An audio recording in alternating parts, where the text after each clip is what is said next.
Assalamualaikum warahmatullahi wabarakatuh. Sedulur sebangsa dan setanah air, jumpa lagi di channel Jaga Ruh Itu. Semoga dalam keadaan sehat, tak kurang satu apa, rahmat barokah salam Allah curahkan untuk kita semua. Sedikit saya sampaikan terkait dengan amaliyah khos aurat yang di Indonesia itu dilestarikan lewat kemursidan seseorang yang ditunjuk oleh para guru, para masyayikh yang notabene memberikan kepercayaan entah itu kepada putra atau badannya, sehingga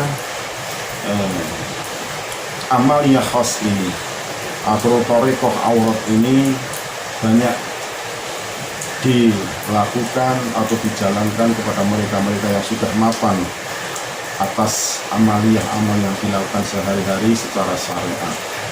Namun demikian, ada beberapa hal yang perlu saya sampaikan, bahwa thariqah itu sendiri tidak semata-mata ada hanya thariqah khas saja atau berdasarkan thariqah wirid dan fikir, tapi ada thariqah yang notabene bagi orang awam bisa dilakukan. Yang pertama, seseorang bisa dikatakan thariqah atau melakukan perjalanan spiritual dalam beribadah manakala mereka sebagai qadim atau sebagai pelayan kepada mereka-mereka yang ahli fikih atau fuqaha.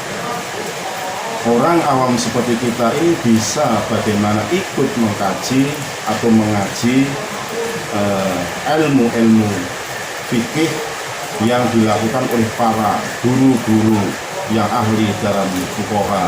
Itu pun bisa dikatakan sebagai ahli thariqah.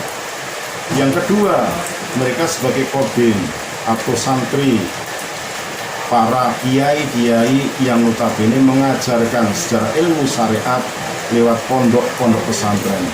Mereka sebagai pelayan, sebagai murid, sebagai santri para kiai atau ulama yang notabene menyebarkan agama Allah Subhanahu wa Ta'ala yang disyariatkan oleh Rasulullah Shallallahu Alaihi Wasallam lewat para kiai-kiai, ulama-ulama yang mengajarkan ilmu agama lewat pondok pesantren.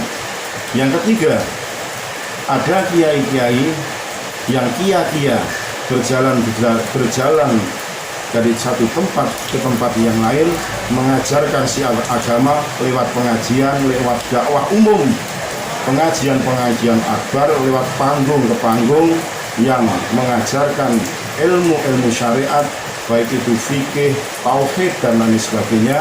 Manakala mereka ikut mengaji, ikut menyimak apa yang disampaikan oleh kiai atau ulama lewat mimbar-mimbar atau panggung-panggung pengajian akbar, itu pun bisa dikatakan sudah mempelajari ilmu thariqah. Yang keempat, ini adalah thariqah khas yang dilakukan oleh santri-santri yang sudah mapan dalam ilmu syariat, yang diajarkan oleh para mursyid-mursyid thariqah mutabarok di Indonesia ini lewat zikir-zikir khas, zikir-zikir khusus, lewat baiat dari mursyid itu sendiri yang notabene mereka sudah mapan dalam ilmu syariat.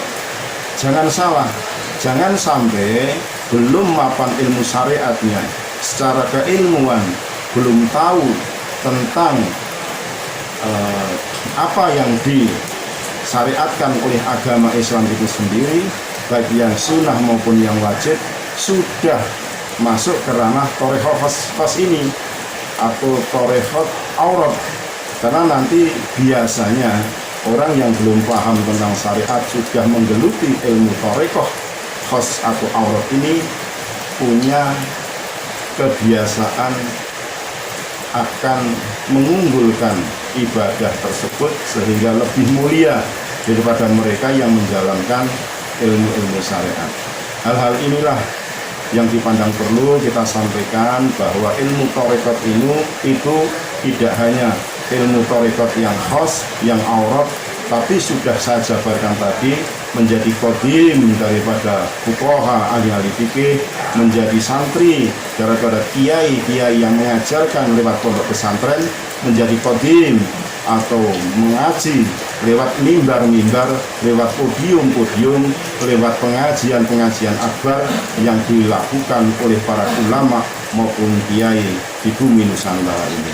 Saya kira itu yang perlu saya sampaikan, menjadi pemahaman saja buat kita semua, agar kita tidak memandang bahwa orang yang belum melaksanakan atau berbayat tarekat aurat atau tarekat khas ini dipandang lebih rendah daripada yang mereka sudah bertarekat khas atau melaksanakan zikir-zikir aurat dari mursyid-mursyid, di mana mereka masuk dalam suatu tarekat mutabarok di Indonesia ini. Maka selayaknya mereka yang sudah melaksanakan 4 hal itu selayaknya harus bisa melayani, tidak harus dilayani. Mereka memberi tanpa meminta, mereka mau bersedekah, mereka mau mengajarkan secara ilmu tanpa mengedepankan siapa dan di mana mereka berada, dari terah siapa mereka, dari nasab siapa mereka, tanpa mengkecilkan siapapun.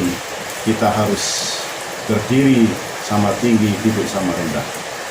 Itulah Islam yang rahmatan lil alamin, Islam yang tawasud, Islam yang moderat, Islam yang merangkul tanpa memukul, Islam yang senang, Islam akan kebersamaan yang sejuk, yang indah dalam menggapai ukhuwah Islamiyah, ukhuwah basyariyah, ukhuwah watoniyah di bumi Indonesia yang kita cintai ini. Segala hilaf mohon maaf, NKRI Agama Nusantara Milik. Assalamualaikum warahmatullahi wabarakatuh.